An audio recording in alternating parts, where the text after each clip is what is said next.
అలాంటి ఆలోచన నుంచి తీసుకున్నది ఆ పాట. సార్ స్వాతంత్రం వచ్చింది నిజామ్స్ దగ్గర నుంచి కూడా కోరుకున్నట్టు. తర్వాత ఈ కాసిం అనే ఆయన్ని జైల్లో పెట్టారు. తర్వాత నిజాం ఎలా వెళ్ళిపోయాడు ఆ ఎండింగ్ కూడా చూపించారా సార్? నిజాం అంటే ఒకటి ఇక్కడ ఎప్పుడైతే విలీనం జరిగిందో ఈ దేశంలో విముక్తి పోరాటానికి విలీనం అనౌన్స్ చేశాడో అక్కడికి సినిమా అయిపోతుంది. ఓకే. ఆ తర్వాత హిస్టరీ ఏంటంటే నిజాంకి వీళ్ళు భారత గవర్నమెంట్ ఇతనికి గౌరవంగా చూసింది, నెక్స్ట్ ఇక్కడ గవర్నర్ చేసింది, ఆయన్ని అంతే రెస్పెక్ట్గా చూసి ఎక్కడ తక్కువ చేయలే ఆయన్ని. ఎందుకంటే రాజవంశం అప్పటి నుంచి రాజుగా ఉన్నారు కాబట్టి ఆయన చాలా రెస్పెక్టెడ్ హోదాలోనే చనిపోయారు.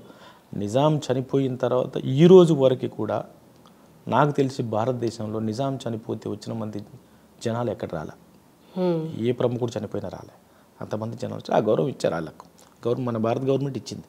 ఓకే. బట్ మన సినిమా అక్కడ దాకా ఉండదు. మన సినిమా విముక్తి పోరాటం, విలీన పోరాటం. విలీనం ఎక్కడైతే జరిగిందో అక్కడికి ఎండ్ అయిపోయింది. కానీ ఇదంతా ఒక్క సినిమాలో ఒక 2.5 hours చెప్పాలంటే కష్టంగా సార్. మీకు అనిపించిందా దీనికి నెక్స్ట్ సక్సీడింగ్గా కూడా ఏమైనా చేద్దాము అని? అంటే మామూలుగా ఇక్కడ నేను ఇంతకుముందు చాలా చోట్ల చెప్పాను, ఎవరైనా డిసప్పాయింట్ అవుతారు అంటే ఈ విషయంలోనే అవుతారు నా సినిమా చూసి. ఎందుకంటే చాలామంది పోరాట యోధులు ఉన్నారు, ఫైటర్స్ ఉన్నారు, వాళ్ళందరూ ఇది ఉండొచ్చా, ఆయన ఉండొచ్చా, ఈయన ఉండొచ్చా అనుకుంటారు. వాళ్ళందరూ చూపించిన కష్టం నాకు ఏదైనా 2.5 hours ఉంది. కాబట్టి ఏంటంటే నేను చాలామందిని నేనే అనుకున్న వాళ్ళని స్క్రిప్ట్ చేసేటప్పుడు నాకు చాలామంది తెలుసు కాబట్టి ఇతన్ని పెడదాం, ఇతని క్యారెక్టర్ పెడదాం, ఇతని పెట్టలేకపోయా, చాలా పక్క పెట్టాల్సి వచ్చింది. నాకు అవకాశం లేదు.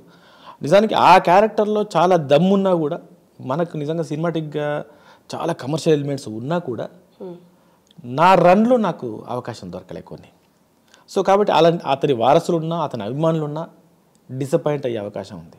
సో ఒకనొక టైంలో 2 సినిమాలు చేద్దామా అనిపించింది, 2 part 1 part చేద్దాం. అయితే ఏమవుతుందంటే అది అన్ని టార్చర్ ఇదే ఉంటుంది. వాళ్ళు పెట్టే కష్టాలే ఉంటాయి. ఏమన్నా ఒక్కటి జనం వెక్స్ అయిపోతారు. నా దగ్గర మెటీరియల్ ఉంది, మెటీరియల్ లేకపోలేదు, కానీ వద్దు అనవసరంగా అంత టార్చర్ పెట్టి మళ్ళీ చూపించడం, ఇంకెంత చూపించినా టార్చర్ పెట్టే విధానం మారుతుంది, టార్చర్ అదే ఉంటుంది. అందుకని ఇంకోటి ఏంటంటే మనం ఓవరాల్గా రజాకార వ్యవస్థను చెప్తున్నాం కాబట్టి పోరాట యోధుల చరిత్ర అందరిది చెప్పాలనేది మన మోటో కాదు కాబట్టి ఒక సినిమాలోనే ఫినిష్ చేద్దాం, తర్వాత ఫిక్స్ అయ్యాం ఇంకా. Okay sir. ఫ్రీడమ్ ఫైటర్స్ వాళ్ళు ఇప్పుడు గతించి ఉండొచ్చు, చనిపోయి ఉండొచ్చు, వాళ్ళ ఫ్యామిలీని ఎవరి దగ్గరైనా కలవడం, వాళ్ళ దగ్గర నుంచి ఏమైనా ఎక్స్ట్రా ఇన్ఫర్మేషన్ తీసుకోవడం జరిగిందా సార్? తీసుకున్నాం. మన దగ్గర మన సినిమాలో దాదాపుగా అంటే ఒకరిద్దరితో పేర్లు చెప్పను, నేనే జర్నీ చేసిన 2-3 సంవత్సరాలు ఫ్రీడమ్ ఫైటర్స్కి చెందిన ఫ్యామిలీతో కాదు, వాళ్ళతోనే